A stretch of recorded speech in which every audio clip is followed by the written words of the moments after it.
buzz, Ancelotti quittera le Real à la fin de la saison. Ça semble acquis pour beaucoup de médias espagnols. Ce serait même lui qui voudrait partir, voilà, alors qu'il lui reste encore 1 an de contrat derrière. C'est une option. Fred, est-ce que tu as des éléments à nous apporter? Est-ce qu'Ancelotti veut quitter le Real? Non. Est-ce qu'Ancelotti risque de se revirer? Oui. Est-ce que Xabi Alonso est le principal favori et qu'il attend la place? Oui.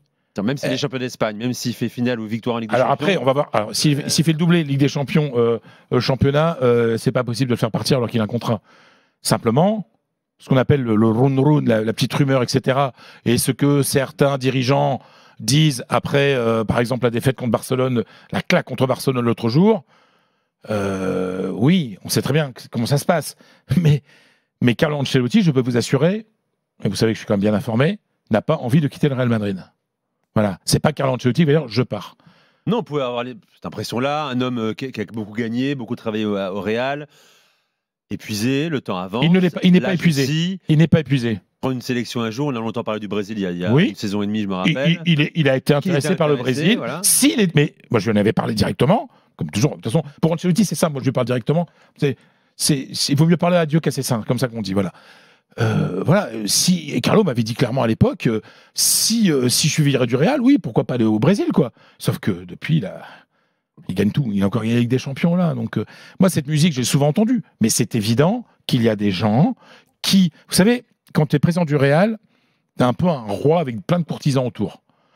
Et il y a plein de courtisans qui viennent flatter les bas instincts de tout le monde en disant « Ah, t'as vu Ancelotti, la claque qu'on a pris, il faut prendre un autre, et tout ça, voilà. » Donc, il y a un vrai risque que les dirigeants du Real décident qu'Ancelotti quitte le club à la fin de la saison. Ok. Mais Carlo Ancelotti, lui, ne va pas partir de lui-même du Real Madrid. Bon.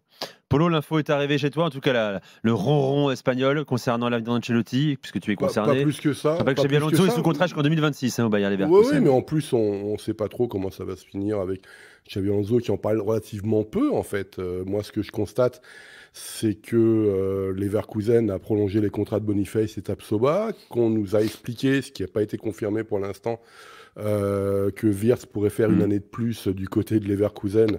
Ça, on va voir ce qui va se passer. Et c'est vrai que la logique voudrait que Xabi Alonso arrête à la fin de la saison. Mais qu'est-ce qui se passe si du côté du groupe Bayer, de la multinationale Bayer, on décide de sortir le carnet de chèques pour faire une équipe, pour aller chercher les 2-3 joueurs?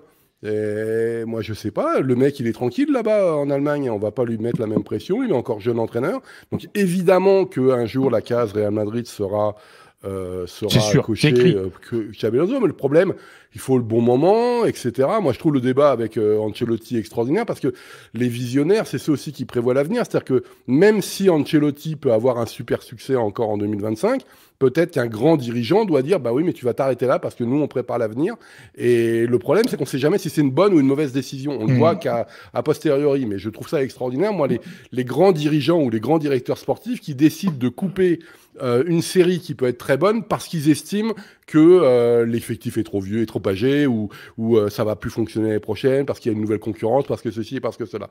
Mais en tout cas, moi, je dirais pas que Xabi Alonso sera l'année prochaine forcément au Real Madrid. Voilà.